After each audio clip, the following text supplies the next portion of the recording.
Hey guys, how's it going? Andalor here. I don't want to make it common where I'm only making videos about banned and restricted announcements or things related to them. But recently, that's what I've been doing. I do have another video in the works that should be coming out probably later this week or beginning of next week. I just want to make it more substantial. But I wanted to talk about this because it came out today and because I think it's important. It sets not an important precedent because they talk about something they've done this before. But I'm just kind of not a fan of it. All right? As of today, October 22nd, 2024, MTG, the Magic the Gathering team, has banned Leyline of Resonance in MTG Best of One constructed standard, and suspended in Alchemy Best of One and Best of Three constructed. For those that don't know, Leyline of Resonance, 2 red red with Leyline text. Whenever you cast an instant or sorcery spell that targets only a single creature you control, copy that spell. You may choose new targets for the copies. I don't believe I talked about this in my Duskborn review, because when I looked at this, uh, I thought about it for what it's been used for, which is a crazy quick kill using something like Berserk or Monstrous Rage or all the other garbage that's in standard. It's cool. It's just not the way I like to play the game. So I didn't talk about it. This card is strong. Obviously, right? It's strong. But there's a key thing here, and they talk about why they banned it. Again, I'll include the link to this article in the description, but just a quick run over.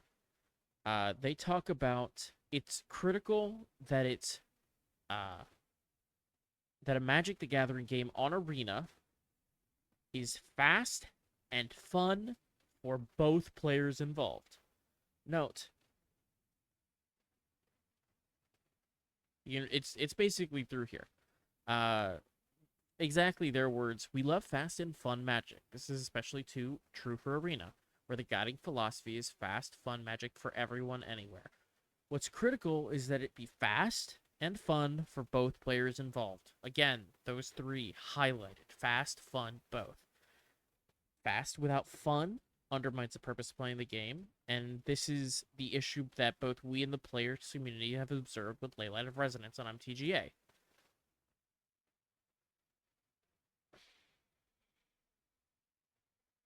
Uh, I don't agree.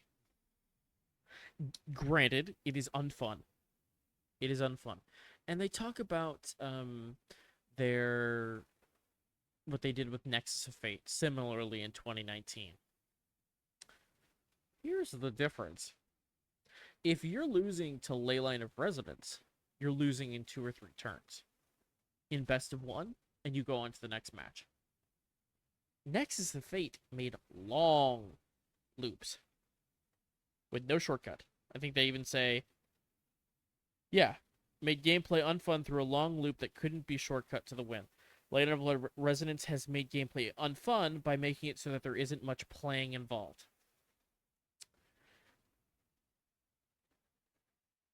I don't think it's fair to observe things like this and make bannings on them. Granted, it's only in Best of One, which means, quote, it's not real Magic. What I mean by that is, for those that don't know, there's a lot of funky stuff that goes on behind the scenes on MTGA's Best of One gameplay. Whether that be algorithms for hand selection and shuffling, uh, for opponent selection, all of these things are taken into account behind the scenes and you can't see it. So if you ever feel like your deck is drawing weird or oddly in best of one versus best of three, that's because it isn't really random. There's algorithms, sorting algorithms, or something along the lines that are trending your deck in a way that isn't random like it should be. That being said, I think best of one has a distinct and necessary place, which is a quick way to test your deck in the first match. Excuse me, that's my phone. In the first match of a best of three without having to play through a best of three. As a combo player, I love using best of one to say, okay, against any random amount of deck, any random deck, I'm going to put my deck together, and this is just like game one of a best of three blind. And I don't know what my opponent's playing, so as a combo deck, I'm trying to put together my fastest win, which I enjoy. Recently, I've been playing a bunch of best of one historic, and I've been playing a Gates deck that using Spelunking and all these other Gate and Hydrate Crisis and all these things, I can just vomit lands onto my battlefield, and then Maze's End win the game. It's very fun for me. For my opponent, I barely interact. They need land destruction, which a lot of decks just don't run. And it's not enjoyable. But the difference is, for me, I might be subjecting them to an unfun game for a decent amount of time. I mean, I need to get 10 different gates or 9 different gates in Maze's End and activate it. That doesn't take a short period of time. This Leyline of Resonance, best of one standard, mono red, with the right deck, if you're playing and you get a good hand, that game's over really, really, really fast. And the advantage of MTGA specifically is this. Oh man, I lost. Okay, new game. Wait a few minutes, or wait a few seconds. Maybe about this long. And you're into another game. I mean, it takes less time to get in from one game on MTGA to another game on MTGA in the time it would probably generally take for you to pick up all the cards you've played out in a best of one and then put them all together, shuffle up, and definitely get your next 7. But just time-wise, it's very, very fast. And there are a lot of play scenarios in the game, in MTGA, that are equally unfun if you're not prepared for them. Like Solemnity 9 Lives. For a lot of decks, that's not fun to deal with, to play with. If you don't have the answers for those, you're just out of luck. There's nothing you can do. I mean, you can go back and then say, well, maybe you should be prepared for those things if you're playing in that form. That's not the point, right? So that's one of the things you just have to deal with. And that's the advantage of these online MTGA, MTGO, whatever, best of one. It's very quick. You can go from a game that's completely lost to a new game extremely quickly. It's one of the appeals that at least I had playing Battle Royales versus like a MOBA. Both of them require a farming time, in air quotes, where you're collecting resources or guns, whatever have you. My game of choice was Apex, so going around and looting guns and finding armor and all that stuff. And then you get into the fighting part.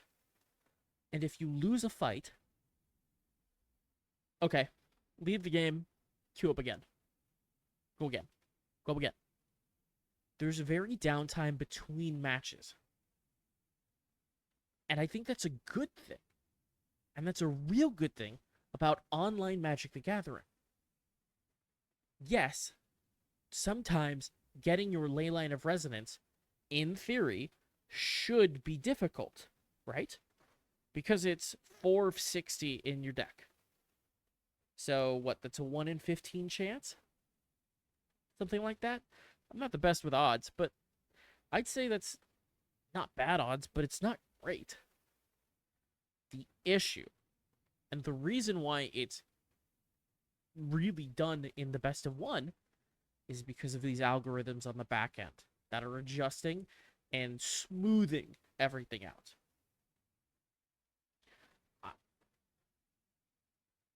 I don't think this is the solution. I think you make best of one magic the same as best of three in terms of back end shuffling, match finding, hand sorting, all of that stuff. But you just make it one match instead of three. No sideboard. That's simple. You don't need to adjust for a better play scenario, because I know people who enjoy mid-range games, sloggy mid-range games of Magic the Gathering. People that play stacks, people that play control, people that play combo, like myself, people that play aggro. This is saying that it's unfun for both players. Well, I can tell you this, the mono red player is having fun. I can assure you that. So it's the person that's getting blown up in 3 turns in standard is not having fun. Whose fault is that? The solution isn't banning a card for best of one. The solution is fixing the game. But that's it for this specifically. If you want to read through, they talk more about it through here. So, yeah. They've got data to support the decisions they made. I just don't agree with it. It's that simple. So, I've got another video in the works. Should be coming out with some background footage talking about the death of Pioneer as a format. Or maybe.